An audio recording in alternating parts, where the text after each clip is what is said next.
ஸ்தோத்திரம். பரிசுத்த வேதாகமத்தின்படி இஸ்ரவேல் தேசம் என்பது இஸ்ரவேல் ஜனங்களுக்கு தேவனால் வாக்களித்து கொடுக்கப்பட்ட தேசம். அந்த தேசத்தை தேவன் என்னுடைய தேசம் என்றும் இஸ்ரவேல் ஜனங்களை என்னுடைய ஜனங்கள் என்றும் சொல்கிறார். ஆதியாகமம் 12ஆம் அதிகாரம் 3ஆம் வசனத்தின்படி பூமியில் உள்ள வம்சங்கள் எல்லாம் உனக்குள் ஆசீர்வதிக்கப்படும் என்று கர்த்தராகிய தேவன் ஆபிரகாமுக்கு கொடுத்த வாக்குத்தத்தத்தின்படி யூதர்களுக்கு ஏகப்பட்ட ஞானத்தை கொடுத்து அவர்களுடைய கண்டுபிடிப்புகளும் நவீன டெக்னாலஜிகளும் முழு உலகத்திற்குமே ஆசீர்வாதமாக அமைந்திருக்கிறது. தேவனுடைய வார்த்தையின்படி இஸ்ரவேலர்கள் தங்களையும் தங்கள் நாட்டையும் பாதுகாப்பதற்காக வேதத்தில் எதிரிகளை வேவு வைப்பதற்காக தங்கள் முற்பிதாக்கள் எந்த வழிகளை பின்பற்றினார்களோ அதே வழியில் மொசாட் என்ற உளவுத்துறையை ஏற்படுத்தினார்கள். இந்த உளவுத்துறை இஸ்ரவேல் ஜனங்களின் பாதுகாப்பிற்காக தேவனே ஏற்படுத்தி கொடுத்த ஈவு என்றுதான் சொல்ல வேண்டும். மொசாட் உளவுத்துறையினர் மிக மோசமானவர்கள், மிகவும் கொடூரமானவர்கள் என்று யூதர்களின் எதிரிகள் சொல்வது உண்டு. ஆனால் தேவன் மனிதனாக வருவதற்கு முன்பு அவர் தம்முடைய ஜனங்களுக்கு கட்டளையிட்ட பழைய ஏற்பாட்டை அப்படியே பின்பற்றுபவர்கள்தான் யூதர்கள். கண்ணுக்கு கண், பல்லுக்கு பல், சூட்டுக்கு சூடு, காயத்துக்கு காயம், பழிக்கு பழி என்கிற வேத வசனங்களின்படி தங்கள் எதிரிகளுக்கு செய்பவர்கள். அவர்கள் கொடூரமானவர்கள் அல்ல.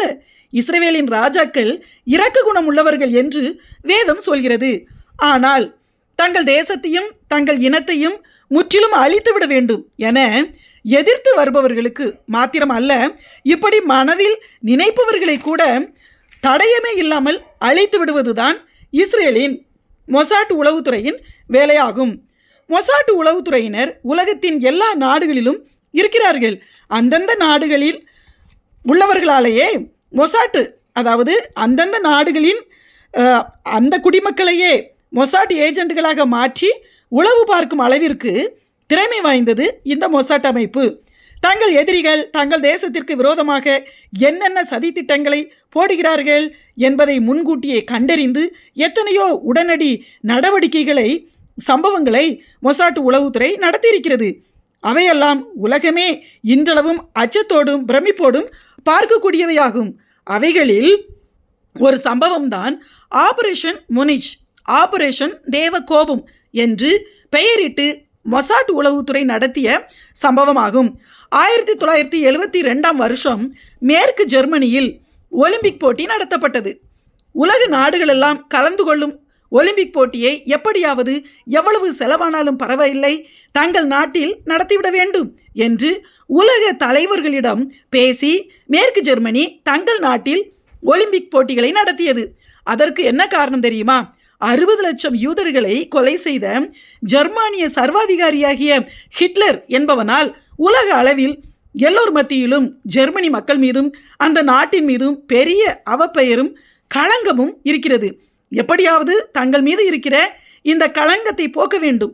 உலக அளவில், அதாவது உலகளாவிய விளையாட்டாகிய ஒலிம்பிக் போட்டியை தங்கள் நாட்டில் நடத்தி எல்லா நாடுகளிடமும் தாங்கள் ஐக்கியமாயிருக்கிறோம் என்பதை நிரூபிப்பதற்காகவே அந்த ஒலிம்பிக் போட்டியை ஜெர்மனி நாடு நடத்தியது. ஆனால் அந்த ஒலிம்பிக் போட்டியின் மூலமாக இன்னும் அதிகமான, இன்றளவும் அழியாத களங்கங்களையும் அவப்பெயரையும் ஜெர்மனி நாடு பெற்றுக்கொண்டது என்பதுதான் உண்மை. 1972இல் யூனிக் என்கிற ஜெர்மனியின் நகரத்தில் முனிச் என்கிற ஒலிம்பிக் கிராமத்தில் ஆகஸ்ட் 2ஆம் தேதி ஒலிம்பிக் போட்டிகள் ஆரம்பித்து நடந்து கொண்டிருந்தன. யூதர்கள் போகவே விரும்பாத ஒரு நாடாகிய, மிகவும் அவர்கள் வெறுக்கக்கூடிய ஜெர்மனி நாட்டிற்கு யூதர்கள் மறுபடியும் செல்லக்கூடிய சூழ்நிலை அந்த ஒலிம்பிக் விளையாட்டுகள் மூலமாக வந்தது. இஸ்ரேலிலிருந்து 11 விளையாட்டு வீரர்கள் ஒலிம்பிக் போட்டியில் பங்கேற்று விளையாடுவதற்காக மேற்கு ஜெர்மனிக்கு சென்றார்கள். முதல் வாரம் போட்டிகள் நன்றாக நடந்தன. 2ஆம் வாரம்தான் அந்த சம்பவம் நடந்தது. இஸ்ரேலில் வைத்து யூதர்களை கொலை செய்ய முடியாத பாலஸ்தீனிய தீவிரவாதிகள் இஸ்ரேல் நாட்டின் விளையாட்டு வீரர்களை ஜெர்மனியில் வைத்து கொலை செய்ய நினைத்தார்கள்.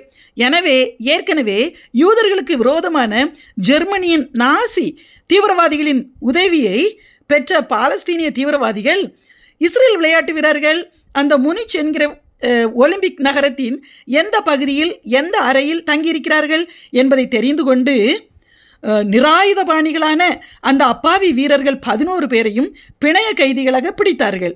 அவர்கள் எதிர்த்து கேள்வி கேட்டபோது எந்திர துப்பாக்கிகளால் 2 விளையாட்டு வீரர்களை அங்கேயே சுட்டு கொன்றுவிட்டு மீதி 9 பேரை பிடித்து வைத்திருந்தனர்.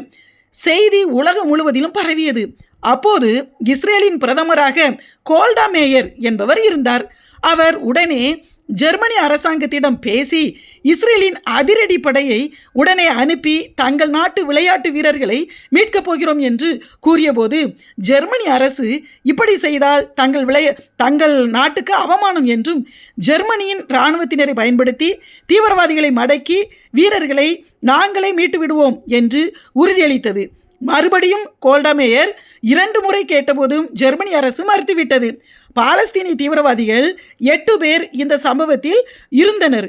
அவர்கள் ஜெர்மனி அரசிடம் நாங்கள் பிணைய கைதிகளாக பிடித்து வைத்திருக்கும் யூதர்களை எகிப்து நாட்டின் தலைநகரமாகிய கெய்ரோவிற்கு கடத்தி கொண்டு போகிறோம், அதற்கு ஒரு விமானம் வேண்டும் என்று மிரட்டி கேட்டார்கள்.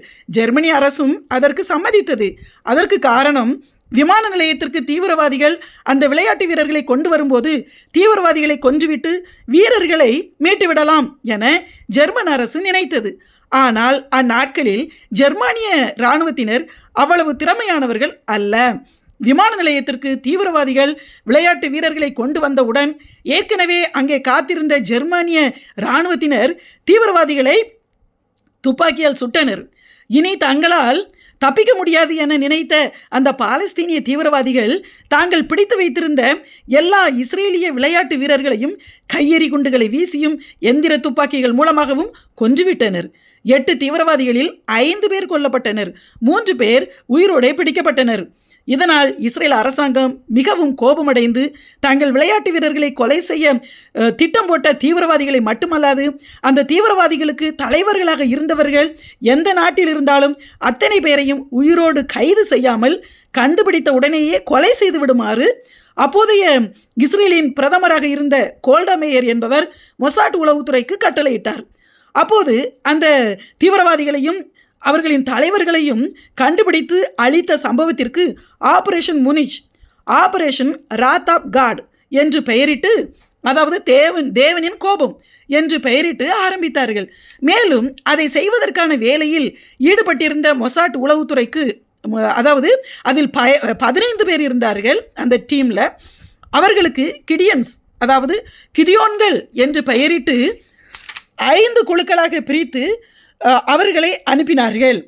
மேலும் அதை ஆரம்பிப்பதற்கு முன்பு பரிசுத்த வேதாகமத்தில் எழுதப்பட்டிருக்கிற வசனமாகிய மேய்ப்பனை வெட்டு, அப்பொழுது மந்தைகள் சிதறடிக்கப்படும் என்ற வார்த்தையின்படி செயல்பட வேண்டும் என்று தீர்மானித்தார்கள். அதாவது இஸ்ரவேல் தேசத்தை அழிப்பதற்காக, யூதர்களை அழிப்பதற்காக யாரெல்லாம் தலைவர்களாக இருந்து திட்டம் போட்டு கொடுத்து அவர்களுக்கு கீழே ஏகப்பட்ட தீவிரவாதிகளை வைத்து கொண்டு அவர்களை ஏவி விடுகிறார்களோ அப்படிப்பட்ட தீவிரவாத தலைவர்களை முதலில் கொன்று அழித்து விட வேண்டும். பிறகு திட்டம் போட்டு வழிநடத்த தலைவன் இல்லாவிட்டால் கீழே உள்ள தீவிரவாதிகள் தானாகவே கலைந்து விடுவார்கள், எளிதில் அவர்களை அழித்து விடலாம் என்பதின் அடிப்படையில் முடிவெடுத்தார்கள். அதன்படியே இப்போது ஹமாஸ் தீவிரவாதிகளின் எல்லா தலைவர்களையும், இஸ்புல்லா தீவிரவாதிகளின் எல்லா தலைவர்களையும், ஈரானின் எல்லா தலைமை அணு விஞ்ஞானிகளையும், எல்லா இராணுவ தளபதிகளையும் இஸ்ரேல் இராணுவமும் மொசாட் உளவுத்துறையினரும் கொன்று போட்டார்கள். புதியதாக தலைவர்களை நியமிக்க கொலை செய்ததற்கு காரணம் மேய்ப்பனை வெட்டு மந்தைகள் சிதறி போகும் என்கிற வேத வசனத்தின் அடிப்படையிலேயே மொசாட் உளவுத்துறை செயல்படுவதுதான் இதற்கு காரணம். இஸ்ரேலின் விளையாட்டு வீரர்களை கொலை செய்த தீவிரவாதிகளுக்கு தலைவர்களாக இருந்து திட்டம் போட்டிருந்த 3 முக்கிய தலைமை தீவிரவாதிகளில் ஒருவன் அப்தல் ஸ்வைட்டர் என்பவன் இத்தாலி நாட்டின் ரோம் நகரத்தில் இருப்பதை மொசாட் உளவுத்துறையினர் கண்டுபிடித்தனர். அவன் திருமணம் ஆனவன் அல்ல, ஆனால் அவன் ஒரு பெண்ணிடம் தவறான உறவில் தொடர்பில் இருப்பதை கண்டறிந்தனர். அவனுடைய எல்லா நடவடிக்கைகளையும் ஆராய்ந்தனர். ஏனென்றால் அந்த தீவிரவாதிகள் வெளிநாடுகளில் ஓடி போயிருப்பதால் அந்தந்த நாடுகளின் அனுமதி இல்லாமல் கொலை செய்தால் இரு நாட்டு பிரச்சனையாக மாறிவிடும். இதனால் கொலை செய்தது யார் என்றே தெரியாதபடி எந்த தடயமும் இல்லாமல் கொலை செய்தார்கள். 1972 அந்த சம்பவம் நடந்து 40வது நாள் அப்தல் ஸ்வைட்டர் என்ற தீவிரவாத தலைவன் இத்தாலியில் நடுத்தெருவில் வைத்து மொசாட் உளவுத்துறையினரால் சுட்டுக் கொல்லப்பட்டான். பிறகு முகமது சம்சாரி என்ற தீவிரவாத தலைவன் பிரிட்டன் நாட்டில் இருந்தான். அவன் மனைவி, பிள்ளைகள், குடும்பமாக இருந்தான். அவனுக்கே சந்தேகம் வராமல் மொசாட் உளவாளிகள் அவனோடு பேட்டி எடுக்கும் பிரிட்டன் நாட்டின் பத்திரிகை நிருபர்களைப் போல பேசி பல நாள் தொடர்பில் இருந்தார்கள். அவன் வீட்டில் உள்ள ஃபர்னிச்சர்ஸ்களுக்குள், அதாவது மரச்சாமான்களுக்குள் வெடி குண்டுகளை வைத்து அவனுடைய மனைவி, பிள்ளைகள் அவர்கள் வெளியே போயிருக்கும் போது அந்த தீவிரவாதி மட்டும் வீட்டில் தனியாக இருந்தபோது அதை வெடிக்க செய்து அவனை கொன்றார்கள். அதற்கு முன்பு மொசாட் உளவாளிகள் விளையாட்டு வீரர்கள் 11 பேரின் வீட்டிற்கும் தகவல் அனுப்பி, அதாவது இஸ்ரேலில் உள்ள அந்த 11 குடும்பத்தினருக்கும் தகவல் அனுப்பி, இன்று இரவு ரேடியோவில் செய்தி அதாவது நியூஸ் கேளுங்கள் என்று கூறினார்கள். அந்த தீவிரவாதிகள் கொல்லப்பட்டதை இத்தாலி, பிரிட்டன் போன்ற நாடுகள் அவர்கள் வானொலியில் செய்தியாக வாசித்ததை இஸ்ரேலிலிருந்து அந்த 11 விளையாட்டு வீரர்களின் பெற்றோரும் குடும்பத்தினரும் தங்கள் ரேடியோவில் செய்தியாக கேட்டபோது தங்கள் பிள்ளைகளை கொலை செய்தவர்களை நமது மொசாட் உளவுத்துறையினர் கொன்றுவிட்டார்கள் என்பதை புரிந்து கொண்டார்கள். ஆனால் சம்பந்தப்பட்ட நாடுகளுக்கு இதை செய்தது யார் என்று தெரியாது. முகமது அல் பஷீர் என்ற தீவிரவாத தலைவன் பயந்து சைப்ரஸிற்கு ஓடிப்போனான்.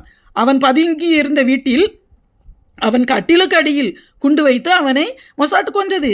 அதன் பிறகு அந்த ஒலிம்பிக் வீரர்களை கொன்றதில் சம்பந்தப்பட்ட ஒவ்வொருவனுக்கும், அதாவது எல்லாருக்குமே இது தெரிந்துவிட்டது, மொசாட் தான் இதை செய்கிறது என்று. அதனால் அதில் சம்பந்தப்பட்ட அத்தனை பேருக்கும் மிகப்பெரிய பயம் வந்தது, மொசாட் தான் இப்படி செய்கிறது என்று.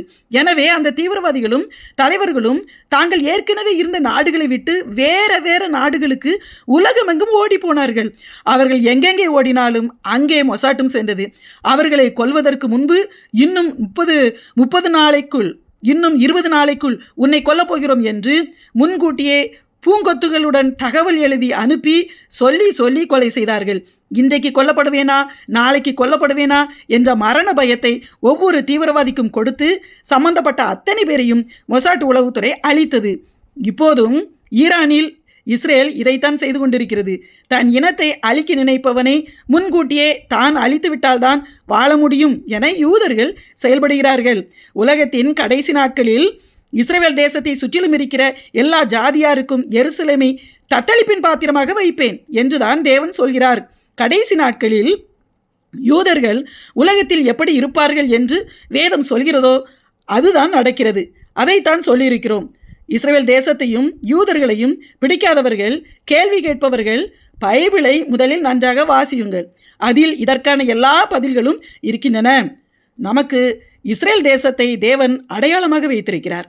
எனவே நாம் இயேசுவின் வருகைக்கு ஆயத்தமாவோம். ஆமேன்.